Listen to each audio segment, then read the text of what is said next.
Alright, ladies and gentlemen, welcome back to the Taiwan Honor Cup. We're getting straight into Game 2 here.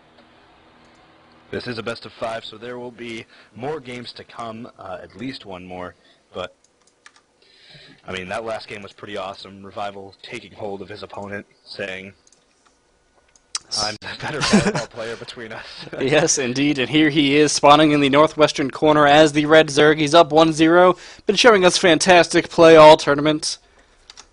And I think my mic was going crazy. If I was super loud, I apologize, but he's TSLRevival. Revival. Alright, and spawning in the southeastern corner, he is the Teal Terran. He is one of the best players in Taiwan, so I still have faith in him. He's SpiderDS. DS. Alright. So, GSL's Antigua Shipyard. It's a ladder map. We're all very, very familiar with it. TVZ. Oh, we get to talk about this middle area. Yeah, This middle area. I'm going to do it right now. TVZ, you can put tanks up here. There's a middle high ground, and you can siege your opponent's forward expansions and any pushes they have coming. So it's a very, very nice, strong position. Yeah, it's very difficult for a Zerg player to maneuver around the map. If you're kind of in that area, they might be able to do a couple counterattacks, but even with a couple tanks back at your own base, you'll be able to cover that fairly easily. So having this middle area and controlling this middle area means that you have full reign over the map to expand wherever you want. Right. And it even has a Xel'Naga watchtower to boot. Yeah, I mean, what more could you want in high ground? Right. I mean, may as well get vision, too, for those tanks, right? You know what they say about Xel'Naga watchtowers, right? The 3 rules. No. Location, location, location. That is very true. So, imagine if they had Xel'Naga watchtowers like off in the corners of the map and stuff. Like, or what if there was like a Xel'Naga watchtower on the Xel'Naga watchtower, so it would like double division? Just wondering like what would happen. Xel'Naga-ception. Something like that. I don't know. All right. What were you saying? You were saying something important. I don't think I was, but I will try now as we see the 1 ranks going down, and the hat first has gone down for TSL's Revival. Again, you know, per usual, I expect the 1 ranks expand. No gas is down, as you can obviously see. So, shaping up to be yet another fantastic macro game. Oh, as always, no quick cheats coming out right now, so, I mean, that's what I like to see, especially from good players. Actually, you know, well-executed cheese is the best tasting cheese. Much better than Gouda. Nobody likes Gouda. Nobody likes Gouda. That's not Gouda. I said it. I am embarrassed. I was expecting like a second half of that joke, and it never came. Was that the whole thing?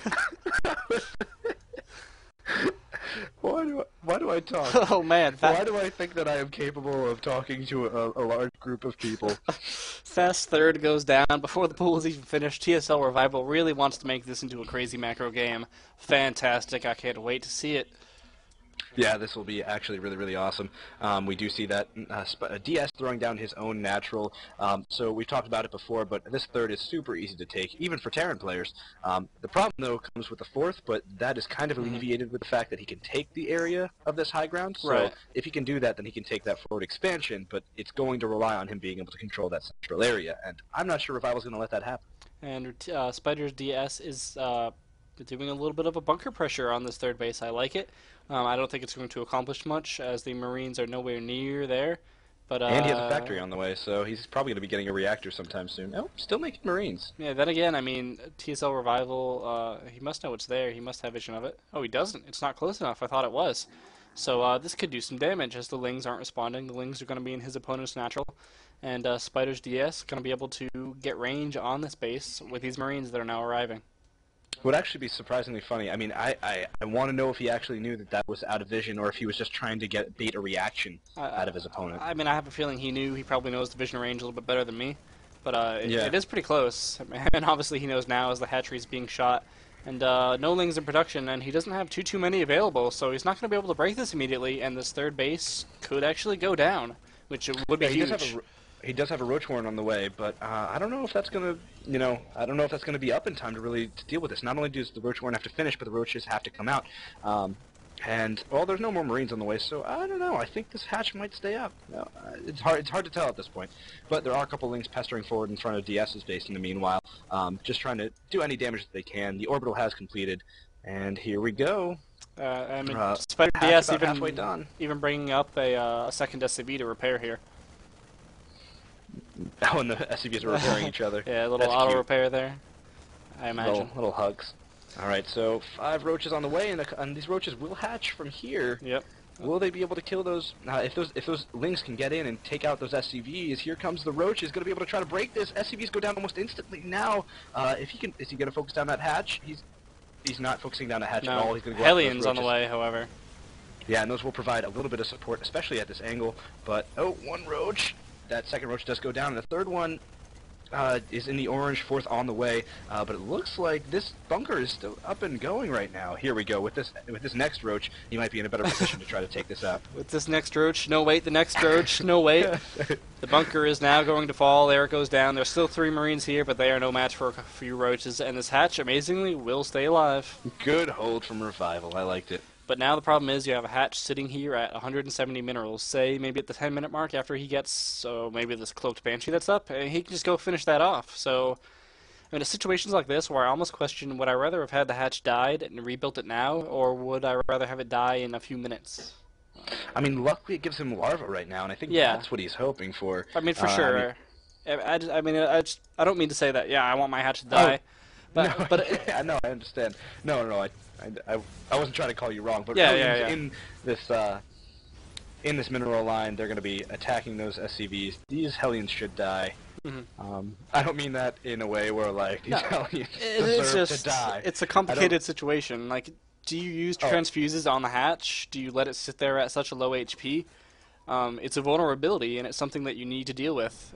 So it's just a difficult situation. Even though the hatch lived, the situation has not been fully resolved. That's what I was referring to the fact that I said these Hellions should die. And I didn't mean that they deserve to die. I just meant that they were probably going to go down.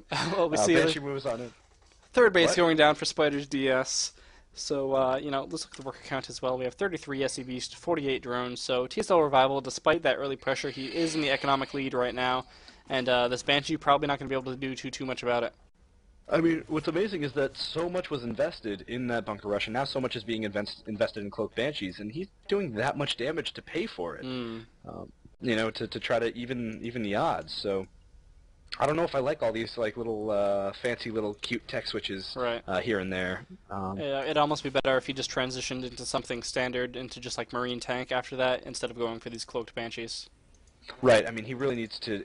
He needs to make these pay for themselves. Unless he's like deciding to put on. Unless he's deciding to go all in off of these 3 bases, like some crazy 3-base all in, like to do something. But I mean, that would be pretty crazy. We see he's even getting more banshees out. He has 3 now. No more on the way. Finally transitioning to that Marine tank. But these banshees have done nothing. They've killed 1 roach, or one of them has a couple kills as well. But nothing significant. I mean, no huge amount of drones. I haven't cleaned up this base as I thought they might have. So TSLRevival able to defend nicely here and not take damage to this, continued pressure. Although this 4th may be denied. Oh yeah, great from DS being able to scout that, saying, my opponent might be expanding. In fact, I think he was just trying to move into the main, but the fact that he got that is really, really nice to see. He's going to see that this gas is up, and he's going to see that the Roach Warren is indeed upgrading at this point. And he's going to be able to get that gas, and denying a Zerg his gas puts him so far behind. Certainly, I mean, it's going to delay that tech regardless of what it is. It's going to delay upgrades and things like that. And now going for the Roach Warren, and I suspect he will get it as there are no queens on the way, and Spore Crawlers aren't even moving it, so Roach Warren going to fall. Oh yeah, and it's going to be before that upgrade finishes, which means that Roaches aren't going to have that very, very essential speed upgrade. Meanwhile, DS comfortably on 3 bases, but he keeps getting supply blocked. It's like he's focusing too much, on those banshees. Focusing on those banshees, microing around, doing little cute things, going for that spawning pool now. And that spawning pool's gonna fall. Yeah, I mean, we see TSLRevival already building a new pool. But, I don't think he's too concerned because he has pathogen glands already on the way, and in fact just started some infestors, timing that appropriately. So he's going to have infestors out regardless of this Banshee harass. But now actually letting a bunch of drones die. Some questionable drone micro right there. And this is what we were talking about when we talked about making these Banshees pay for themselves. Yeah. They denied that Roach upgrade. They denied the spawning pool. So now there's going to be way less lings out on the field trying to take map vision. Yep. These Hellions are going to be able to have complete dominance. Like, that is exactly what these Banshees need to do. Yeah, and now they've done it, despite the fact that we didn't think they would be able to, because I mean there were already spore crawlers and things like that in position. But SpiderDS able to make it work, despite the odds being against him. Absolutely, and now this lone Marine out here just kind of patrolling back and forth. I really, really like this, being able to spot if any more bases come down or if anything comes this direction. So he's, denying overlords in that way too. So Nice little things like that really help you get ahead in games, especially when you're playing against a player who is so talented like TSLRevival.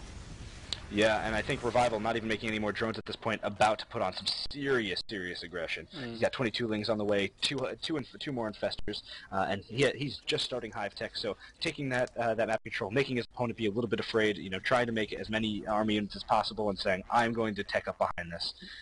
Yeah, I mean, he is at 76 drones, so he should be completely done. Will he use a fungal on these cloaked units? Yeah, they're nice. Perfect fungal. Infested Terrans coming down behind it as well, but he needs to have some semblance of Infestor control at all.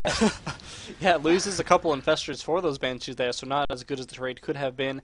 But nonetheless, he doesn't have to keep his mind on that harassment anymore. It's done. So perhaps worth a couple of Infestors. Yeah, I mean, those Infestors, though, they are the most cost-efficient unit that the Zergs have, and that's the only thing that scares me, but is cost efficiency what Revival's not worried about? Let's check out that Units tab. 76 drones against 67 Harvesters for DS. I mean, this attack could do some damage. He's at 1-1. His opponent is at 1-1. I'm sorry, I burped mid-sentence. Okay.